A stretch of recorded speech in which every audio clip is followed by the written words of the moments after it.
Shalom, shalom, shalom, shalom Elohim. Tuhan beserta kita dan Tuhan memberkati kita semua. Puji Tuhan kita berjumpa kembali dalam program Kesaksian Iman yang luar biasa ini.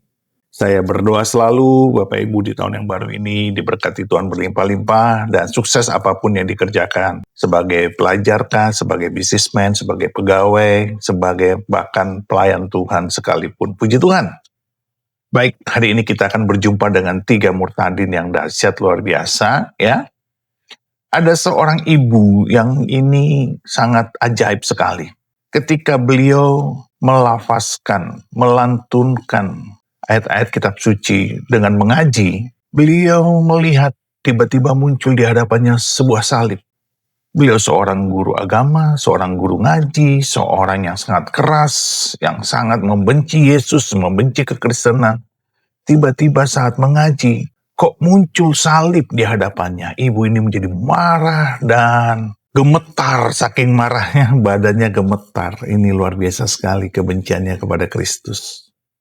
Dan ada seorang bapak yang bernama Pak Hendy, dahulu dilarang untuk membaca Alkitab. Tetapi entah bagaimana, Roh Kudus mendorong beliau untuk membaca Alkitab. Itu membuat dia bergumul ketika dia membaca Alkitab. Dia mengalami banyak sekali benturan-benturan dengan imannya yang lama. Dan itu membuat dia bolak-balik, sampai akhirnya dia memutuskan untuk mengikut Kristus. Perjalanan imannya bukan di Indonesia, Bapak Ibu, tapi sampai ke Amerika. Ini luar biasa sekali.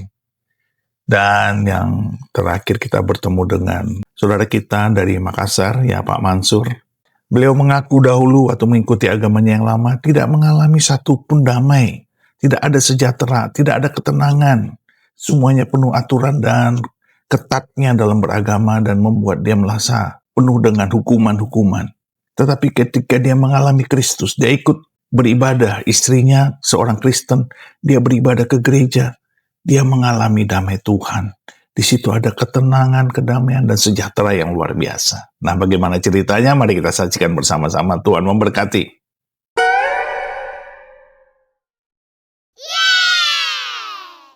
Dengan Bapak siapa ya? Pak Mansur. Pak Mansur. Izin Pak Mansur. Pak Mansur sebenarnya aslinya dari mana itu? Aslinya dari Makassar. Jadi Pak Mansur orang Makassar ya? Ya. Jadi Bapak orang Makassar? Orang Makassar asli. Mamanya juga orang Makassar? Iya, bapaknya orang Makassar asli. Boleh saya tahu Pak Mansur berapa bersaudara? Bersaudara ada 5 orang. 5 orang. Pak Mansur nomor berapa ya? Huruf yang keempat. Waktu Muslim dulu, apa yang Pak Mansur lakukan? Waktu Muslim dulu, ya rajin sholat, Pak Mansur ibadah. Tapi rajin ibadah itu saya rajin sholat ya? Ya, rajin sholat. Tapi sholat itu cuma begitu. Suruh mengaji, tapi artinya mengerti. Mengaji apa ya? artinya ini? Karena yang menuntun saya mengaji, orang buta huruf lagi. Maksudnya Jadi buta huruf bagaimana? Tidak bisa membaca bahasa Indonesia. Jadi cuma menghafal Al-Quran. Jadi Pak Mansur paling tidak sedikit tahu tentang Al-Quran ya? Ya, sedikit tahu. Ya. Apa? Coba ada ayat tertentu yang masih diingat, bisa baca sedikit? Yang saya ingat itu Bismillahirrahmanirrahim. Alhamdulillahirabbil alamin. Rahmanirrahim Maliki yaumiddin. Ihdinas siratal mustaqim. Siratal ladzina an'amta 'alaihim ghairil maghdubi 'alaihim waladdallin. Amin. Itu yang saya bacakan itu saya tidak mengerti artinya apa, karena tidak dijelaskan. Ya. Tadi ada sedikit salah baca. A'udzubillahi minasyaitonirrajim. Bismillahirrahmanirrahim. Alhamdulillahirabbil alamin. Arrahmanirrahim. Terus? Maliki yaumiddin. Ihdinas siratal mustaqim. Iyyaka na'budu wa iyyaka nasta'in. Ihdinas siratal mustaqim. Siratal ladzina an'amta 'alaihim ghairil maghdubi 'alaihim waladdallin. Amin. Jadi nggak boleh salah sedikit pun, pasti nanti ada yang komentar, ini bukan orang Makassar katanya. Orang Makassar. Sering saya aja bukan orang Aceh katanya, saya orang Batak katanya. Dan saya katanya tidak tahu baca Al-Quran. Salah saya katanya. Padahal dari kecil saya sudah didik dengan Al-Quran. Jadi tidak boleh salah. Oke, Pak Mansur, waktu bagaimana sekarang keluarga mereka taat betul ya? Ya, keluarga saya taat 5 waktu, sholat 5 waktu. Dan yang di keluarga saya di Makassar itu pokoknya rajin sembahyang, rajin sholat. Rajin sholat. Iya. Terus pertanyaan saya gini, bagaimana Pak Mansur bisa percaya dengan Tuhan? Pengalaman Saya selalu mengandalkan Tuhan. Selalu mengandalkan Tuhan. Bukannya keluarga Bapak di Makassar juga selalu mereka mengandalkan Tuhan? Tapi kalau di Makassar, kalau waktu saya ke sana itu, saya tidak pernah mendapatkan rasa apa-apa. Ketika saya ikut istri saya damai. Ada damai Ada ya? damaian, ada sukacita. Ada sukacita. Ya, yang tidak pernah saya rasa. Yang nggak pernah dirasakan ya. Betapa Oke. indahnya. Titik apa sehingga Bapak bilang, inilah aku mau percaya dengan Tuhan Yesus. Bagaimana? Titik apa? Bagaimana? Selain melihat cara istri suka berdoa, istri yang baik, dengan istri merasa damai. Ada titik apa sehingga, aku mau inilah Tuhan. Apa bisa ceritakan sedikit Karena pengalaman? Kalau saya ikut Tuhan Yesus, itu beda dengan waktu saya di sebelah. Itu kedamaian saya rasakan, hari-hari saya rasakan, ada damai di hati saya. Ketika saya mengandalkan Tuhan Yesus, itu luar biasa. Ada damai ya. Ada damai, Ada sukacita. berkumpul dengan anak-anak sini, sukacita dan sejahtera. Saya rasakan. Nah, boleh saya tahu Bapak ada anak berapa ya? Anaknya 3. Anaknya 3. Yang paling besar umur berapa? Yang besar 20, jalan 27. Yang kedua 18 tahun ya. Dia sekarang di Jogja, kuliah di Jogja. Yang ketiga umur 12 tahun. Jadi betul-betul Bapak ini orang Makassar. Ya. Bisa sapa sedikit dengan bahasa Makassar, nanti Bapak dibilang orang Batak. Ya, baji-baji jakor Makassar. Kakene talaut, di talaut, mantan talaut si gambenengku. Lihat, ini keadaan saya. Lihat, orang Makassar asli. Makassar dia. Ya, coba katakan lagi dengan bahasa Makassar, omong apa aja. Supaya jangan dibilang orang Batak. Saya dibilang orang Batak. Ya, dari Mansur, ngikut Yesus. Tidak ada paksaan. Tidak ada paksaan. Salam untuk keluarga di Makassar. Salam semua. Inilah Pak Mansur. Oke, Pak Mansur, saya mau tanya ini. Kan sekarang sudah menjadi orang Kristen, percaya dengan Yesus. Ya, lewat perantara istri yang baik, ada damai, ada sukacita, suka berdoa sehingga merasakan damai sukacita itu. Sekarang sudah pindah menjadi Kristen. Apa tantangannya? Apa masalahnya yang dihadapi dengan keluarga? Waktu percaya itu apa yang dialami? Waktu percaya apa yang dialami bersama dengan keluarga? Tantangan saya waktu masuk Kristen, waktu saya ke Makassar, saya dikasih nikah masuk Islam. Tapi saya bilang saya sudah kawin Kristen. Kalau kawin Kristen tidak bisa, memalukan keluarga, harus dikasih pisah. Kalau mau ikut Islam, istrimu harus dikasih pisah. Kalau tidak dikasih pisah, kamu akan dibunuh. Kamu akan dibunuh, keluarga engkau bikin malu. Jadi kamu harus kawin ulang. Itu siapa yang bilang? Itu kakak-kakak saya. Kakak-kakak saya harus pisah. Kalau tidak mau pisah, kamu harus dibunuh. Kamu memalukan orang Makassar. Kamu memalukan adat di sini. Ya, kita bilang kalau memang begitu, kalau tidak disuka tinggal di Makassar, saya akan kembali ke Talaut. Saya tinggal di Talaut. Saya akan membuktikan di Talaut bahwa orang Makassar orang dari Islam ke Kristen, dia akan bisa mengandalkan Tuhan kita jalan.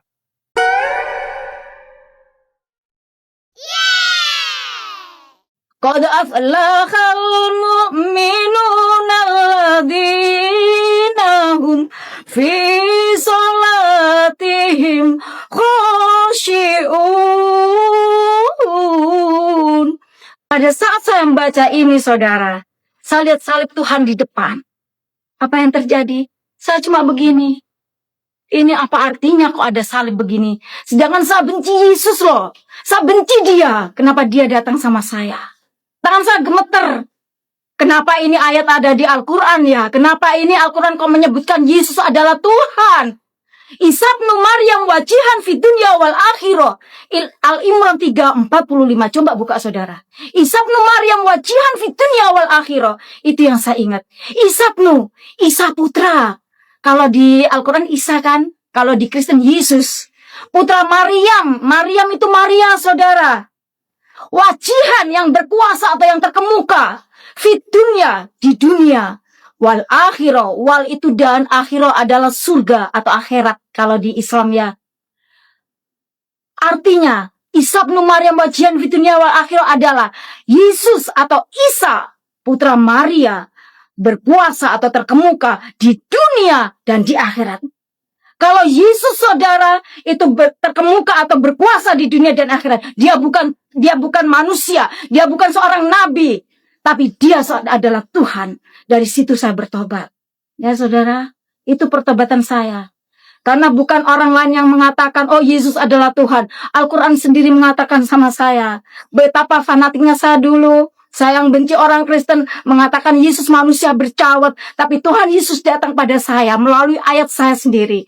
Ayat Al-Quran yang saya pegang. Itu pegangan saya setiap hari. Karena saya seorang guru ngaji. Ya. Akhirnya saya bertobat saudara. Setelah saya masuk Kristen. Bukannya saya mengalami kesenangan saudara. Enggak. Saya dibenci keluarga saya. Saya dikucilkan keluarga saya. Akhirnya saya pergi ke Surabaya. Merantau. Tapi saya percaya Tuhan akan memimpin saya. Tuhan akan menyertai saya. Kalau kita mengikut Tuhan, memang awalnya kita mengalami seperti dikucilkan. Kita mengalami kesesakan. Tapi ingat saudara, Tuhan tidak pernah meninggalkan kita. Tuhan menyertai kita dimanapun kita berada. Bagaimana saya dikucilkan keluarga tidak diakui. Saya sebagai anak terakhir, sakit saudara. Karena apa? Harapan ibu saya sebagai seorang guru ngaji, tapi kenapa bisa masuk Kristen? Tapi saya sebagai orang yang mantan muslim bersyukur. Karena apa? Tuhan sangat baik sama saya. Kalau bukan karena Tuhan, saya tidak seperti ini. Saya seperti ini karena Tuhan telah menyelamatkan saya. Kalau saudara yang punya pengalaman seperti saya, kalau saudara masih muslim-muslim seperti saya, coba saudara buka ayat Al-Imran 3:45. Temukan artinya. Apa itu artinya? Saudara akan bertobat seperti saya. Karena kehidupan kita bukan insya Allah. Bukan hanya setengah-setengah. Kalau insya Allah kita masih mengatakan, kamu mau masuk surga enggak sih? Kalau dalam muslim, insya Allah. Ya insya Allah itu antara masuk dan antara tidak, saudara. Tetapi dalam Kristen, kalau kita mau masuk surga, kita buka Yohanes 14 ayat 6. Akulah jalan kebenaran dan kehidupan. Tidak ada seorang pun yang datang kepada Bapa kalau tidak melalui aku. Itu ayat emas saya saat saya bertobat. Saudara tahu enggak? Setelah saya dibaptis, apa yang terjadi dalam kehidupan saya? Saya punya rambut ini panjang sampai ke lantai karena enggak pernah dipotong ya. Karena saya pakai jilbab. Sebenarnya jam 3 sore itu waktunya saya ngajar ngaji saudara. Tapi saya enggak ngajar. Ibu saya udah menunggu depan pintu. Kamu dari mana? Saya bilang, saya baptis. Itu waktu saya masih setelah baptis ya. Saya ditarik rambut ini. Masuk kamar mandi. Masuk kamar mandi Maria. Sekarang masuk kamar mandi. Saya masuk. Kenapa? Saya dibaptis sama ibu saya. Diginikan 10 kali. Saya seperti ini saudara. Setelah saya udah gak bisa bernafas, suruh turun. Setelah saya turun, kamu tetap masuk Kristen apa?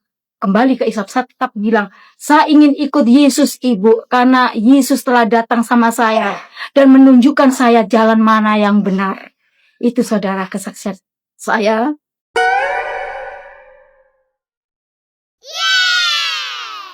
Sebelumnya belum jadi Kristen, sholat juga ya. Oh ya, itu rajin tuh. Rajin ya. Lima kali sehari 17 rakaat. Apa yang membuat Pak Hendri ini tertarik untuk membaca Alkitab waktu itu? Karena kita dikunci oleh satu kata yang namanya haram, tidak boleh. Tidak boleh. Tidak boleh, dilarang keras itu nggak boleh, itu haram. Ya. Pokoknya jangan banyak tanya kalau udah kata haram. Ya itulah perintah yang Allah katakan di dalam Al-Quran yang disampaikan oleh para ustadz pada saat kita ikut pengajian. Ya udah, saya patuh. Ya, terus Jadi ini kita terbelenggu, ya kita patuh. kok bisa mengambil Alkitab dan membaca itu? Ya karena dibongkar roh kudus tadi. Orang Roh kudus. kudus yang bisikin ini bongkar Oh. baca. Bongkar baca, lihat. Gitu. Akhirnya Pak Hendri mengambil Alkitab itu. Akhirnya itu saya baca, ternyata nanti hanya sebuah tulisan biasa. Buku ada penyusunnya, ada Ya. lembaganya gitu kan. Lalu apa yang ditakutkan dalam hati saya? Ya. Udah ya, saya buka aja. Nah, setelah membaca itu Saya apa yang baca didapat? ternyata cerita lengkap tentang apa yang sudah disampaikan waktu itu saya ngaji, itu lengkap semua ada di dalam Alkitab. Ada semua ya. Sementara kalau di dalam Al-Quran itu hanya dibacakan beberapa ayat lewat ustadz dan kita nggak perlu buka buku. Gak perlu tahu artinya juga Nggak ya. perlu tahu artinya juga, dengarkan aja apa kata si ustadz atau ustazah menyampaikan, yang kita dengar. Kalau di Alkitab kita dituntun dibaca dalam bahasa Indonesia yang kita mengerti. Jelas. Ya, jelas sejarahnya ini, sejarahnya tidak lompat-lompat. Iya, ya. Ceritanya runut ya. Ceritanya runut, rapi. Nah dari situlah kita memulai, lalu punya hikmat dengan banyak gaya bahasa yang dipakai gitu kan. Yang tadinya saya didoktrin atau diajarkan bagaimana mungkin kau bisa melihat Tuhan, sang pencipta itu, melihat ciptaan, kau nggak sanggup gitu. Nah cara berpikir itu setelah kita baca Alkitab dirubah. Iya, ya. Dan ada satu, saya tertarik banget dengan sebuah kalimat yang mengatakan Tuhan turun ke bumi dalam rupa manusia. Itu yang membuat tertarik ya. Itu apa sih gitu kan, di sini kita tertarik. Iya, ya. Nah, ini pun dimulai dari saya berterima kasih sekali secara natural. Saya mengenal Kristen itu bukan di Indonesia. Oh, waktu di mana itu? Ya, saya mengenal Kristen itu di Amerika, di Pennsylvania, Harrisburg. Oh, itu waktu pas apa itu? Saya tuh berhenti kerja, lalu saya pergi ke sana, saya kerja di sana. Kerja di dunia motivasi. Saya cari dolar sih. Waktu itu ya. Sebelum saya berhenti dolar. Itu tahun berapa, Pak? 1999 lah mau. Ya. 99. Waktu di Amerika itu ya. 1999. Lalu Pak Endi ini setelah membaca Alkitab memiliki pemahaman yang benar ya tentang firman Tuhan itu ya yang dibaca secara runut itu, lalu membuka hati terima Yesus tahun berapa? 2006. 2006. Berarti ada proses ya? Ada proses. Bertanya-tanya apakah benar Iya. untuk memutuskan ambil nggak langsung Ya. itu terima enggak. keputusan untuk membuka hati terima Yesus Iya, itu dari ya. tahun 2006 saya bisa buka. 2006. Ya, Jadi ya, jadi ada proses. Ada proses ya. Dan itu tidak ada pengaruh unsur ada yang biayain atau jual. Saya cari sendiri. Cari sendiri. Dan selama saya di Indonesia tuh saya belum pernah yang namanya masuk gereja. Waktu di Indonesia. Tapi setelah saya di Amerika, karena komunitas orang-orang Indonesia di Amerika itu adanya di gereja. Nah saya ada di gereja Katolik Ortodok yang besar sekali. Ya, bangunannya itu ya. Bangunannya gede ya di situ. Megah, mewah itu. Mewah di situ ya. Di situlah saya pertama kali di dalam gereja tuh seperti ini. Waktu di Indonesia di Jakarta saya tidak tergerak sama sekali Untuk masuk gereja. untuk masuk ke gereja karena kan Dan waktu itu memang masih dalam proses tanya-tanya ya. Tanya-tanya. Nah, untuk cari kebenaran itu. apalagi sebelum saya berangkat ke Amerika saya kan sholat rajin dalam artian ya memang rutinitas subuh, zuhur, asar, maghrib, isya ya kita normal aja. Iya, iya. Kadang ikut jadi muadzin di masjid gitu. Udah begitu aja rutin gitu kan. Damai, tenang. Di lingkup itu ya damai, tenang. Tapi sambil menggali ya, Iya, sambil menggali nanya. pengen tahu, pengen ya tentang ada kebenaran apa di Alkitab itu, Iya, dan sambil bertanya-tanya. sambil bertanya-tanya. Akhirnya saya memberanikan diri untuk tanya ke sana, tanya ke sini. Gitu kan. Lalu masuklah dalam perdebatan, jangan debat lah, kalau debat terlalu ekstrim saya bilangnya. Diskusi teologis gitu kan, tentang kebenaran. Terutama Islam Kristen. Ya karena kita kalau lagi diskusi dengan orang, pesan guru ngaji kita tuh udah gampang lah. Ya kalau ada gitu kan cukup katakan lakum dinukum walyadim. Jadi mulia agamamu, agamamu, Nggak usah lagi ganggu lagi.